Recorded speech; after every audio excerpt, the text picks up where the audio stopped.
Đây là đời sống của những người ở giữa vùng Bắc Cực.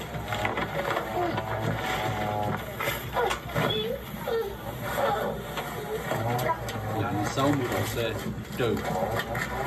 Lạnh từ 60 độ. Những đứa trẻ thế này không được học hành, lớn lên trong một cái hoàn cảnh du mục,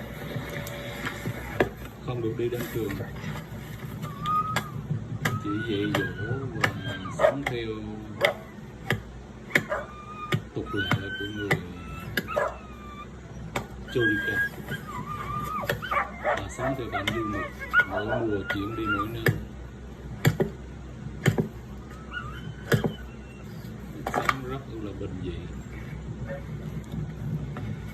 rất là tâm linh. Những người đàn ông rất là bình dị, và những đứa trẻ sinh ra cũng rất là bình dị.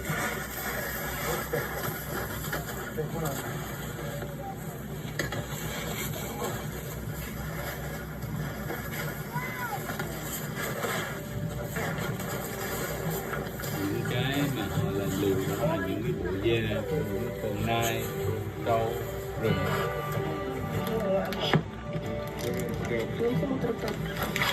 Họ lấy tuyết vô họ nấu chỉ tan nước. Đây con đĩ cái.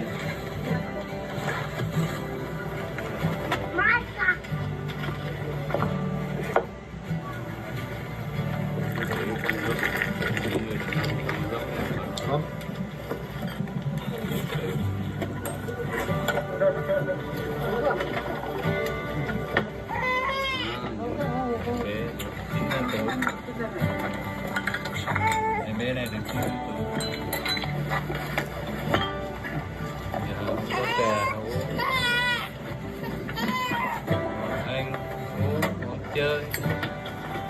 Tuổi thọ trung bình của người dân ở đây là tới 80 tới 90.